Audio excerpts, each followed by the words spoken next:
প্রশাসনিক ভবনে অগ্নিকাণ্ডের ঘটনা, প্রায় ৪,৫০০ ইভিএম পুড়ে ছাই হয়ে যাওয়ার আশঙ্কা করা হচ্ছে।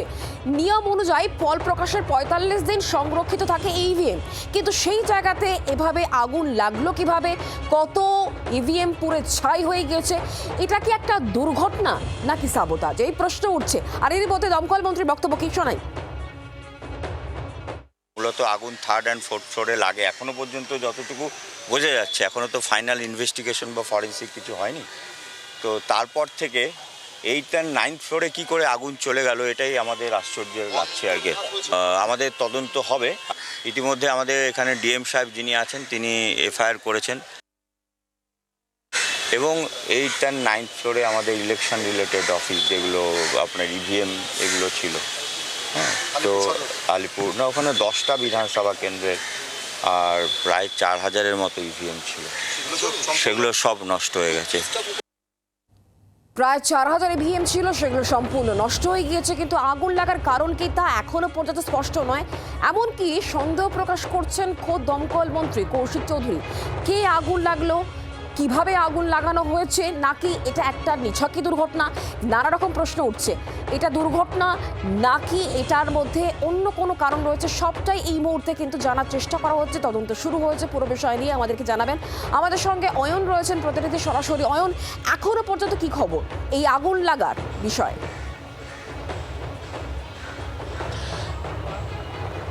দেখো, তোমাকে বলে রাখি, আমি যে জায়গাটিতে দাঁড়িয়ে রয়েছে, একেবারে যে অংশটাতে আগুন লেগেছে সেই আলিপুরের একেবারে নব প্রশাসনিক ভবন দেখতে পাচ্ছ। পুলিশের তরফ থেকে ইতিমধ্যে কর্ডন করে দেওয়া হচ্ছে। গতকাল যারা ফরেন্সিক আধিকারিকরা তারা রীতিমতো যে অংশটা থেকে আগুন লাগার প্রথম সূত্রপাত হয়, একেবারে যেমনটা দমকল মন্ত্রী জানিয়েছেন, 3rd or 4th ফ্লোর, এই যে 3rd or 4th ফ্লোর থেকে কিন্তু মূলত আগুনের, সেখানেও কিন্তু কালো ছোপ গোটা বিল্ডিং জুড়ে একেবারে লেগে রয়েছে, সেই ছবি ইতিমধ্যেই দেখা যাচ্ছে। এবং সেখান থেকেই কিন্তু আগুন লাগার প্রথম সূত্রপাত হয়। এবং যে সন্দেহটা একেবারে খোদ মন্ত্রী করেছেন যে 3 তলা এবং 4 তলা থেকে যদি আগুন লাগে তাহলে সেটা 9 তলা অবধি পৌঁছালো কিভাবে? মাঝখানে একেবারে আগুন কি লাফিয়ে চলে যাবে? এটা কিভাবে হলো? আদৌ কোনো অন্তর্ঘাত রয়েছে কি এই ঘটনার পিছনে? কারণ যে প্রশ্নটা উঠছে, অয়ন, আগুন লাগে একেবারে তোমাকে সেই জায়গাতেই আসছি আমি, একেবারে 9 তলাতে কিন্তু আগুন লাগে। এবং সেই 9 তলাতেই যেমনটা বলেছেন মন্ত্রী, দমকল মন্ত্রী, দক্ষিণ 24 পরগনা জেলার যে 10টি বিধানসভা, সেই 10টি বিধানসভার ইভিএম কিন্তু এখানে রাখা হচ্ছিল স্টোর করে। এবং পাশাপাশি তোমাকে বলে রাখি যে কিছুক্ষণ আগে একেবারে যারা স্থানীয় মানুষজন এই একেবারে অফিসের পাশে, তারা কিন্তু বলছিলেন এই যে 10টি বিধানসভা, তার 10টি বিধানসভার মধ্যে ফলতা বিধানসভারও ইভিএম ছিল, এমনটাই কিন্তু তাদের কাছে খবর রয়েছে, এমনটাও কিন্তু তারা জানাচ্ছেন। কিন্তু ইসিআই যে নিয়ম রয়েছে 45 দিন ধরে স্টোর করে রাখতে হয়, একেবারে সংরক্ষিত করে রাখতে হয় ইভিএম। কিন্তু তার আগে 3 তলা এবং 4 তলা থেকে আগুন কিভাবে, তাহলে সন্দেহের জায়গা কোনগুলো? 3rd আর 4th ফ্লোরে প্রথমে আগুন লাগে, তারপর সেটাকে টপকে দিয়ে একেবারে 9 তলায় আগুন চলে যায়, সেটা কিভাবে গেল? দ্বিতীয়ত 10টা বিধানসভা কেন্দ্রের কথা তুমি বলছো, ফলতা তার মধ্যে রয়েছে, তার মানে কি দক্ষিণ 24 পরগনার অন্তর্গত একাধিক বিধানসভার ইভিএম ছিল যেগুলো পুরো ছাই? একদমই তাই শুক্লা। দক্ষিণ 24 পরগনা জেলার যে 10টি বিধানসভার ইভিএম কিন্তু এখানে ছিল, এমনটাই এখনো পর্যন্ত যারা স্থানীয় মানুষজন তারা এমনটাই কিন্তু বলছেন।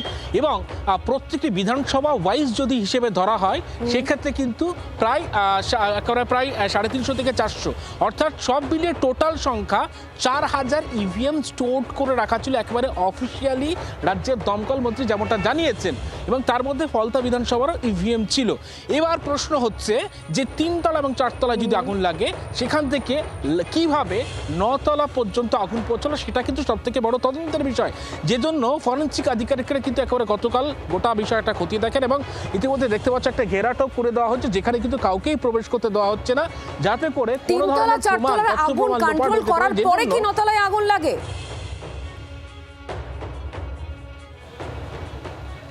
সেটাই তদন্তের বিষয় এখন। তোমাকে বলে রাখি যে ফরেনসিক আধিকারিকরা সেটাই ক্ষতি দেখছেন যে আগুন 3 তলায় এবং 4 তলায় যদি লেগে থাকে সেখান থেকে ছড়ালো কিভাবে, বা সেখান থেকে কন্ট্রোল হয়ে গিয়েছিল কি আদৌ, 9 তলায় আগুনের উৎসটা কোথা থেকে, সেই বিষয়টাই কিন্তু ইতিমধ্যে তদন্তকারীরা তার সূত্রটাই খোঁজার চেষ্টা করছেন এবং ইতিমধ্যে কিন্তু সেটাই কিন্তু সব থেকে বড় তদন্তের বিষয়। আমাদের অয়ন নজর থাকবে, তুমি আমাদের সঙ্গে থাকো। সুকান্ত ঘোষ এই মুহূর্তে আমাদের সঙ্গে রয়েছেন, রাজনৈতিক বিশ্লেষক তথা অধ্যাপক। সরাসরি সুকান্ত বাবু, আপনার কি মনে হচ্ছে? দেখো, এটা ইভিএম পোড়ালোকে তোমরা একটা কোশ্চেন মার্ক দিয়েছো। এটা ভাবতে হবে যে এটা এত বড় কনফিডেন্সিয়াল জায়গাগুলো এবং যেখানে ইভিএম এর মতো মানে আমরা জানি না এটা পোড়ানো হলো নাকি এটা দুর্ঘটনা। হ্যাঁ, না, আমি সেটাই বলছি কারণ এটার প্রশ্নের উত্তর তো ফরেনসিক দল দিতে পারে, তদন্তের পর আসতে পারে। কারণ এইভাবে হঠাৎ করে তুমি যেটা বললে যে একদম উপর তলাতে কিভাবে আগুন মূলত এই যে মানুষগুলো তার রায় দান করেছে, ভোট দান করেছে, তাদের সব ধরনের তথ্য এখানে পাওয়া যেত এবং সেটা কিন্তু ফলতা বিধানসভা থেকে শুরু করে সার্বিকভাবে অনেকগুলো ক্ষেত্রে এবং কেন আগুন, কারণ এর আগেও আমরা দেখেছি যে জাহাঙ্গীরের যে জেলা পরিষদের অফিস, সেখানেও আগুন লেগেছিল। এবার এই ঘটনাগুলো কেন ঘটছে এর যেমন এমনকি খোদ মন্ত্রী তিনিও সন্দেহ প্রকাশ করছেন। এটা স্পর্শকাতর বিষয়, কারণ এই তথ্যগুলো কিন্তু অনেক প্রয়োজন হতেই পারে, এর কেস হতে পারে অনেকগুলো, তারপরে সেই কেসের তদন্তের জন্য ইভিএম গুলো রয়েছে ইভিএম এ, সেগুলোর প্রয়োজন হতে পারতো, সেগুলো কিন্তু এখন আর পাওয়া যাবে না। এই জায়গাগুলো থেকে এটা কি কোনো অন্তর্ঘাত বা কিছু কারো ইয়ে হতে পারে, কোনোভাবে চেষ্টা করতে পারে? থাকুন সুকান্ত বাবু, সাধারণ মানুষজন তারা কি প্রত্যক্ষ করেছেন, তারা কি বলছেন শোনাই। দক্ষিণ চব্বিশ পরগনা পুরো হেড অফিস এইটা, হ্যাঁ সবই ছিল, এখানেও আছে নিচেও আছে, ওপরে গুলো সব পুড়ে শেষ, পুড়ে গেছে। কিন্তু কত ইভিএম কি ইভিএম পুড়েছে সেটা জানি না। পুড়েছে ফলতার ইভিএম, জাহাঙ্গীর খানের ইভিএম পিভিএম, যেগুলো আমরা জানি, আমরা তো আর স্টাফ না। তারপরে আমাদের এই যে আগুনটা যেরকম লেগেছিল, সিস্টেমটা পুরো বিল্ডিংটাই জ্বলে যেত।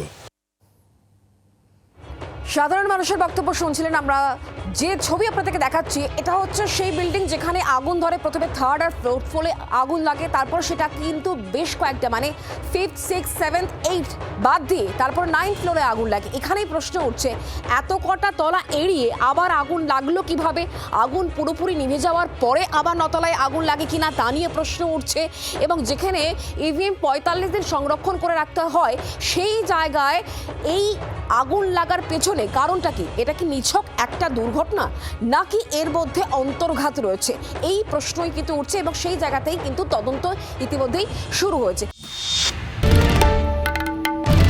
বাংলার আওয়াজ, বাঙালির আবেগ, জি 24 ঘন্টা।